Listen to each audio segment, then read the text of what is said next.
Hey, what's going on, good people? It's your boy James Harris, of course, Mental Heal. Listen, I appreciate all the support over the years, whether it was for my book, man, Just Express Yourself, which is an interactive planning guide for boys and men to better express themselves. So salute to those parents who got it for their young sons. Praises to those partners and couples who got it for the men in their life. Of course, to the schools, the administrative, and everybody else who ordering the book by the dozens. I definitely appreciate that. And also salute to everybody who supported me on Cheesy Date Board Games, which is a good game for adults and couples, your game night, your date night. So many interactive ideas come from it. I definitely love the responses that it's garnering. But now I'm asking for your support again on this YouTube journey. I'm back.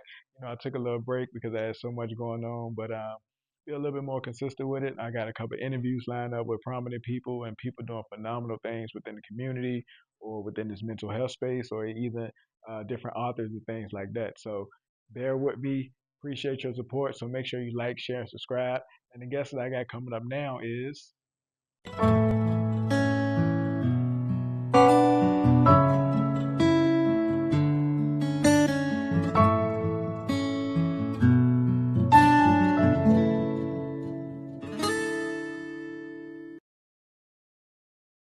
How you doing? I'm Dr. Vic Herbin III. I'm an author of Organizational Arrogance. That's released a book called Organizational Arrogance. It's really about the how superiority behaviors or leadership superiority behaviors can impact a culture and become rampant. And I'm also the CEO and the founder of Limited Time Unlimited Impact LLC. That's a leadership development firm focusing on organizational arrogance solutions and leadership transformations. Okay, I got you. So when we talk about just leadership in general, a lot of people throw out that term leadership in so many things, but what's your professional journey to, I guess, convince or to allow one that insight to know your professional journey of leadership? Yeah. I think it's a great question. My leadership journey started in the United States Army. That's where my journey started. I joined the Army as a young lieutenant, originally branched as Air Defense Artillery. And so within that 20 plus year career, I had the opportunity to serve at a variety of levels at strategic, operational, and tactical level. 3 tours to support Operation Iraqi Freedom. I was deployed '03 to '04, 2005 to 6, and 9 to 10. And while serving my country was the greatest thing ever, the leadership lesson I got from that experience was you could be a team leader, you could be the senior member of an organization, but you're still a team member. And I realized that wisdom is in the room. I saw a general officer, our first tour Iraq, and he was really puzzled by the IED threat that was coming. And there was no answers on how we could protect the Humvees and protect the soldiers. And there was a private or specialist inside the room, and he raises his hand. The general calls on him. All the brass in there, the colonels, the generals, the majors. None of us had ideas or even any type of way to even combat this issue. And the soldier said, "Hey, sir, if you don't mind, permission to speak." And he shared what they can use sheet metal from the motor pool. And maybe we can use that as some level of insulation at the bottom of the Humvees, and maybe that'll help. And the general said, "You know what, let's try it." And so what I learned there as a young captain was, wow, you didn't have to be the most senior ranking person to have the great ideas to contribute. Wisdom's in the room. So how do you leverage the expertise of people around the table? And so I saw there as a leader being able to humble himself and say, listen, I don't know. And it's okay to say I don't know, but you have a team around you of experts and you leverage those people. And so that's something I learned as one of the first leadership lessons I learned. And then had the opportunity to work at the Pentagon at about my 13th year in the military, 13th, 14th year. And I just finished those 3 deployments. And so I was battle hardened, but because during that time I had already served mainly at that tactical level, leading the troops in combat, planning organization to go to combat, so at the operational level, but never at the strategic level.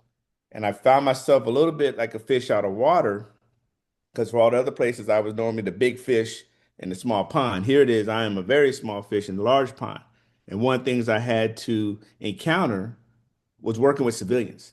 And I had never been around civilians. I normally, there may be one or two, and they work at certain places on the installation, But here it was, I was the minority as far as a military member. And I was the general's aide and I was an executive officer. And I remember going into to the food court, and my general was in the food court. And I come up to him. I mean, I'm tabbed out, and I say, "Sir," he said, "Yeah, Vic." I said, "How do you work in this environment?" He said, "What do you mean?" I said, with all these civilians." And he said, "Stop right there. I don't care if they have a suit and tie or a camouflage uniform. Leadership is universal. Everyone's entitled to great leadership. We don't do that." And so, what a professional butt chewing that was, but also probably the biggest leadership lesson I got, where there is no Army leadership or Navy leadership, civilian leadership. Leadership truly is universal. How do you motivate? How do you influence? How do you set vision? How do you have a mission that everyone is set for the same goal for accomplishment? And so adding that with the Iraq experience, understanding that at the end of the day, we have one common goal, whether we're in combat, to get home safely. How can us as a team get home safely? Working at the Pentagon, how of us as a team can get a mission accomplished? Leadership truly is universal. And within that assignment, I worked with political appointees, SESs, senior civilian leaders, and those same civilian leaders that had I stuck in that myopic view were the same ones that recommended me for an opportunity to work at the White House Communications Agency. And so then having an opportunity to work at the White House Communications Agency as a director of personnel in this assignment, now I have not only civilians I'm working with interagency, State Department, the United States Secret Service, all the branches of service, Army, Air Force, Navy, Marines, and Coast Guard, Homeland Security, all these different entities. And I learned that there's there between positional authority and relational authority. Because while I may have been a colonel and I wore a suit and tie every day, I still work for the White House. There were people, junior staffers, that worked for the president's administration. They did not care what rank I was. They called me by my name, Vic. And being another level of humility, here it is. I got someone 15, 20 years younger than me saying the president wants that over there. The first lady needs that. Come over here, Vic, and help us out. And so, really learning how the art of effective communication, learn how to play well with others, collaboration, people in different cultures, meaning military culture, State Department culture, political culture, and learning how do we still relate to get the job done and have mission accomplishment. And then my final assignment, I was a battalion commander, overseeing over 400 people in 5 different states in the Mid-Atlantic. And I had individuals that wore every military uniform, Army, Air Force, Navy, Marines, and Coast Guard. And I also had DoD civilians I was responsible for. And so it was able to allow me to lead leadership at scale, a large level. And that was really pivotal and like that culminating point. And during that time, I completed my PhD in organizational leadership.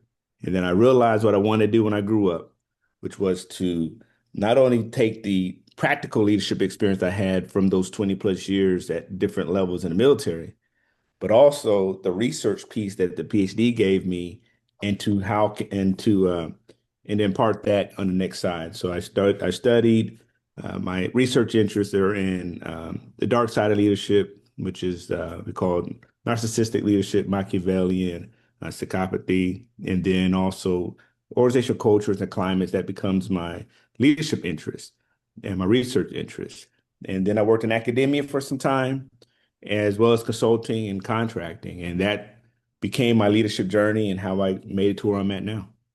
Man, that's a heck of a process and journey, not only from an academic standpoint, but from the military, from the political roles that you've experienced. So awesome, man. So definitely thank you for your service. You know, I too am a veteran. And I did do Operation Iraqi Freedom. Um, and I did Enduring Freedom, but I was in Iraq in '07, '08, and I was in Afghanistan in 13, 14 or something like that. So, you know, we missed each other, We but just missed each other. yeah, yeah, man. So all good though. I'm glad you was able to gain all that insight and experience. And now you're giving it to people, not only from your lectures, from your consulting, but you done put it in a book. Welcome to the Author Club, my brother. I Um, appreciate it. So let's get into the book, man. First of all, I want to know how'd you come up with this drastic title, um, which is a dope title, but it's drastic. A lot of people don't, dive into, I guess, what they feel would be something so bold. It is eye-catching, but what made you say I'm gonna go with this title? That's great. Well, it's based off my doctoral research. And so I was in my last year of my doctoral program, and then my chair had asked, "Hey, Vic, okay, you've been doing great. It's about that time to start thinking about your dissertation. What are you thinking about?" And I said, "Well, I spent all this time in Iraq, and I'm really thinking about leadership under pressure or decisive leadership, and what makes all this military tactical stuff." And he said, "Okay, that's great. It's not unique, but it's great." I said, "Then there's this other thing I'm going through, I'm experiencing." He said, "Okay, what's going on?" I said, "I'm at work and I'm a senior officer and I'm on staff, and the other officers and other senior and enlisted personnel, we are experts in our craft. We've been doing this for some time. We're binary selected for this particular position, but there's this feeling that's happening. I can't explain it, where someone may have some guidance they want to put out or recommend, and the boss will shoot it down. There's times where people are actually talking or they're emailing or they're trying to communicate with the seniors and they're not responding back. Like literally, emails will go unread. And I said, then the worst thing around our staff call, it feels like it's a scene from Lord of the Flies, where Piggy's getting picked on, where you are sitting here and you're watching senior members of the military get teased, humiliated, belittled. Someone could have a briefing slide and say, "Okay, where'd you get this from? Where does data come from? Who does this? And I don't know how you made it this far." Stuff like that, where it's just very demeaning and deflating. And so I was telling my chair, Dr. Wood, this, and I said, it's like this arrogant culture, and it's just suppressive, and I don't understand it. It's like organizationally arrogant. And he stops me right there and he says, "Did you say organizational arrogance?" I said, "Yeah." I said, "So it's something about that." He said, "Well, Vic, I've been studying leadership for over 15 years, and there's nothing in the body of knowledge that's called organizational arrogance." He said, "So if you don't write about it, I will." I said, "Nope, nope, that's mine. That's mine. I got it." He said, "So you are on the precipice of greatness as a doctoral student. You could create the word, then you create the definition, which we call a construct. You construct the word. And then you get to identify the definition. And because it doesn't exist, you can also create a scale so you can find out how to measure it." And I was like, "Wow, you mean to tell me I can create my own term?" He said, "That's what you just did, organizational arrogance. So now you get to define it and then develop the scale to measure it." And that was my doctoral research, and that's what I was able to do. And that's where organizational arrogance came from. And once I did the pilot and validated the instrument, about to nerd out real quick, at 0.922 Cronbach alpha means highly validated, empirically validated instrument to measure the presence of organizational arrogance. That was my contribution to the body of knowledge. Man, listen, so your book title for one thing, and then explaining how you got there. But you spoke earlier too when you mentioned narcissistic personality, because a lot of people get it confused. And I'm a therapist, so I hear these terms going around on social media all the time, but people don't know what they are. But as a leader, you have some narcissistic traits. So one can have narcissistic trait and not be a narcissist. So of course, you overly achieving, you got high self-worth, make yourself important, so many different things of privilege. It's different factors and different levels to it. But of course, a lot of people in leadership position possess those qualities, not necessarily right, wrong, or indifferent, but you have some of those traits. And what I'm hearing from you, and I'm hearing about your book, the arrogance piece, I don't know too many people who would literally call themselves or their style arrogant. So that's why it's pretty catchy, and I'm sure it's gonna do well based on the title alone. But when you dive into the content that you're talking about within it, you do. I don't want to give it away, man, but you do have this culture that you speak of, ODD. So if you can break down what ODD is and then let everybody else figure out the rest of the book by purchasing the book, that'll be dope. Okay, no problem. So organizational arrogance itself is defined as an organization environment where leaders shape or they behave with a sense of superiority, where now the organization members behave in that same way. Pretty much they start modeling it. And then the behavior that they emanate will come in one of three ways, and I call it ODD. Overconfidence in organizational capabilities, dismissiveness towards internal and external members, and then disparagement towards inter and external members. And so those are the three behaviors that are what we call odd behaviors, ODD behaviors, as a result of organizational arrogance. And so the premise of the theory, as I went through, and you shared about arrogance, yes, everyone can identify individual arrogance or leader arrogance. Okay, that person pretty arrogant. Oh, but where the gap in the research was that it only stopped. All research is shared about arrogance at the individual level. But but understanding organizational behavior theory, you look at three components. Starts at an individual, then goes to group, and then goes to organization. And so, based off my research, I was able to identify, wow, if something occurs at the leader level and it stays isolated, okay, that's just a leader being arrogant. But when it escalates and expands to a significant level, now it becomes organizational wide. The same way you can have organizational identity, you have leader identity, you have leader communication or individual communication, you have organizational communication. You have group behavior, you have organization behavior. And so it was just I was able to identify that the organizational level, this phenomenon had not been researched and has not been highlighted. And so that's where I found that gap. So we talked about the ODD, what that looks like. Historically, you could think about Kodak. 1975, Kodak was at the top of the world regards to imaging, and they're a photography company and prints. Well, in 1975, an engineer says, "Hey, listen, I think this thing called digital camera. He created this idea for a digital camera." Now, because of the past successes of Kodak, he said, "Okay, listen, we're on the top of the world. What do we need to worry about anything else? This is what we're good at, and we're going to stick to it." And they pretty much were overconfident in their abilities, and they missed that opportunity. So not only were they overconfident and said, "Listen, we don't need that," they also dismissed the insight of a subject matter expert on their team. So you have organizational arrogance and two behaviors that would emanate. Overconfidence, organizational capability. So listen, we're great. We're good just the way we are. And the dismissiveness towards internal or external matters. Here goes an expert on your team that you hired, an engineer, providing some value and insight on an opportunity that maybe we can exploit to continue distancing ourselves within this field. And they dismiss that. And what happens 40 years later, they go bankrupt. So they missed that opportunity. And so when we look at the ODD behaviors, when it starts happening, it's one thing to have one individual in the HR department acting up.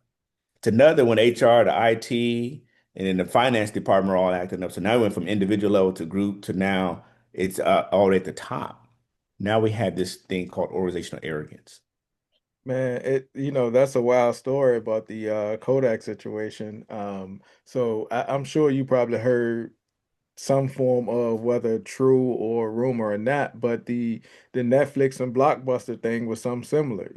Hey, listen, from what I hear, Netflix went to Blockbuster like, hey, listen, streaming is the way. Let's join forces or whatever. Blockbuster like, nah, we cool, and no more Blockbuster.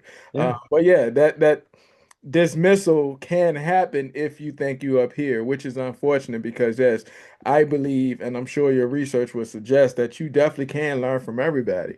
And a lot of ways too is how parenting now has shifted too. A lot of people don't feel that they can learn from their Mm. children, which is unfortunate because the children are they got the social media on pack, they got the STEM, everything coming together. So I would definitely encourage parents to listen to those young people and not be dismissive because you might lose them. And if you don't got that ear, ain't no telling who do have that ear.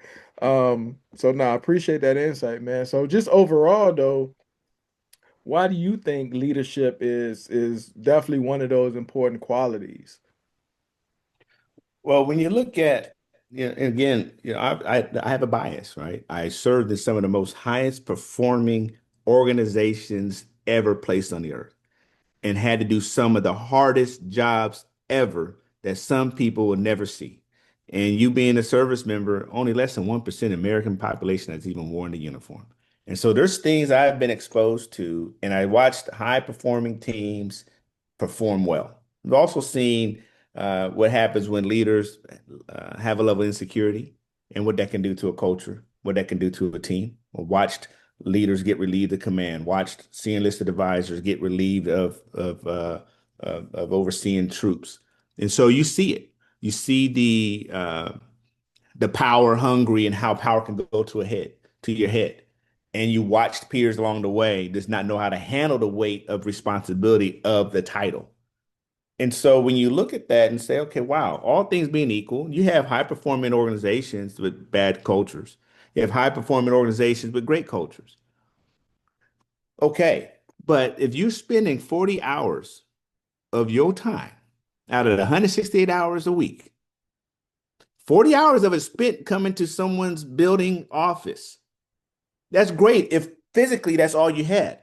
But the challenge when you're dealing with toxic work environments or unhealthy work environments, it's a psychological toll that it puts on that person. So instead of that 40 hours that they're spending physically in that building, how many more hours are they taking at home? That they're ruminating over these thoughts about that boss, that they have chest flutters, or that sweaty palms because they don't know how they communicate.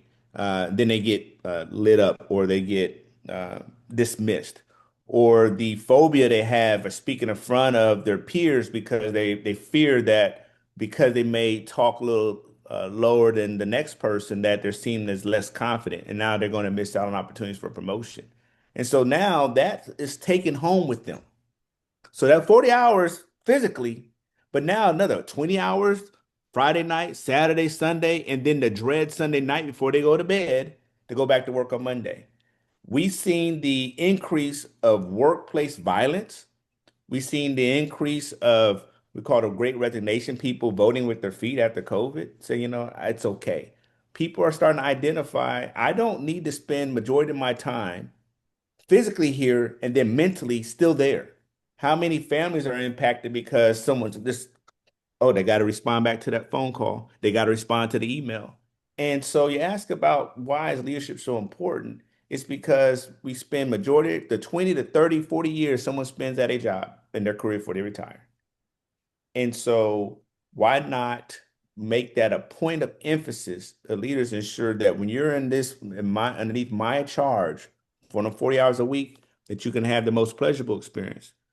Because I still have the other hundreds or so people in my organization that if people are not all, if their employee well-being is not prioritized, now I have also posed another threat in the workplace. And so again, we talk about the workplace violence issues. And so leadership has to take charge and recognize the value of creating a safe place. And so that's where I believe where leadership is very important when we talk about this book and then overall what as leaders are responsible for providing their workforce.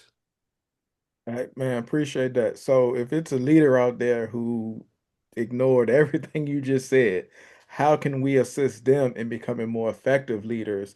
Not only because it's a good quality to motivate the people who are your subordinates or your colleagues, but just for just overall gratification of a leadership position, like you're molding people, you're guiding people, you're influencing people. So how can we or how can you educate them on how to be more effective leaders? Well, first, you gotta want to, right?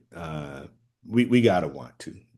And understanding the motivation. That's always as a leadership coach, that's the first thing I ask is, okay, you asked to have a coach, no problem. What is your goal? What do you want out of this experience that we're going to spend the 6 hours together the next year and a half? What is your goal? As a leader, if I'm brought in to speak with the leader as an executive coach, what is your goal? What do you want out of your organization? Because we have your circle of concern, circle of influence, and circle of control. I can teach, I can advise, I can guide, but that leader has to take accountability and they have to do. I can only control so much. And so being able to understand the motivation at the end of the day, are you okay with your employee number, the turnover rate of your organization has dropped 30% in the last 12 months and 70% over the last 6 years. You know how that's impacting productivity? You lost a lot of institutional knowledge because they're going across the street somewhere they feel a lot more appreciated. And so really understanding first where are they at. So once you identify their motivation is, yes, I did not realize I had a culture like this. Great. Now at least we're having dialogue because to be honest, there's some people who just don't care, and that's okay. At least we understand that you're intentional. There's one thing if someone had no idea. It's another, someone says, oh no, I know I run a tight ship, and that's okay. And then those are the people that they will just walk past the book, walk past the consultants or anyone else who is trying to help them be even more effective as an organization. And so that's one of the first things is really looking at self-awareness. Do you know where you're at? Do you know how you're coming off? And it goes back to emotional intelligence. And I even speak about that in the book, how that is a key intervention strategy. Self-awareness, self-management, social awareness, and relationship management. And self-awareness being, to me, I'll argue till I'm blue in the face. That's the most important trait we can have as humans is self-awareness. How do I feel and what's making me feel this way? Because if I understand that, my self-management, that's now let's just work on how I'm going to express how I feel. So I think that is the part where is the leader, and do they care enough about one internally to have a great organizational work environment so they can maximize the productivity of their employees, and then two, understanding how are they self-aware enough to understand how these behaviors may be detrimental to their ultimate bottom line. So those are some of the ways of really trying to find their motivation so we can identify the effective ways to get there. Because once they recognize that they want to, okay, let's have fun. We'll get there. We'll get there. And that's where the hard work comes in. Yeah, that's dope, man. So self-awareness is definitely an awesome trait to have and be able to recognize where you need to pivot or increase here or take suggestions there or just delegate either way. So that is good for a leader. And you mentioned that emotional intelligence piece. Emotional intelligence will carry you far, not only in a leadership position at your employment, but in the community, in your own homes. There's so many different factors where emotional intelligence definitely got to play a part. Um, so if we had to shift though, you just gave a lot of great insight for effective leaders. What about those subordinates at the workplace? Like what strategies can leaders use if they want to change the environment of their organization because it has been poor leadership? What strategies would you suggest for the subordinates and or the organization? If self-awareness is important, the next thing is active listening. Sometimes the leader just needs to be quiet because, as a psychologist, our body can tell us a lot of things.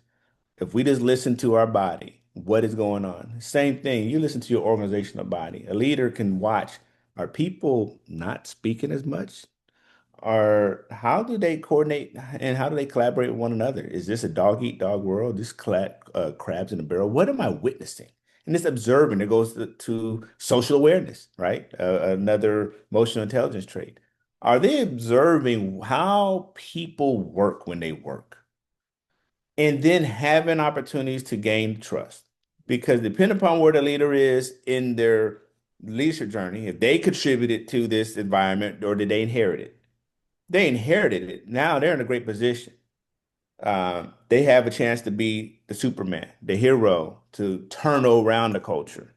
If they're the leader that's been in it and had no idea this was happening, now bring it forefront. And so really trying to gain trust because if the organization has been in the pits for some time, and now they finally get the illumination that, oh, wow, I did not realize this is where we're at. How do we have those uncomfortable conversations? And so one of the techniques that I'd always advise was you put like you have suggestion boxes around the organization, anonymous. and you say out there, hey, listen, I really want to understand what makes you come to work, what makes you want to leave work, where do you see yourself in this organization next 10 years? All this very probing questions. Because again, your workforce would tell you people have the greatness of having surveys. That's great. The challenge is they don't respond to what people have shared in the survey. So you go from respondent rate of 80% in 5 years ago, now it's 20. Oh, people are not filling out the surveys. Yeah, because they realized the last 5 years you didn't do anything when you got the word, when you got the answers.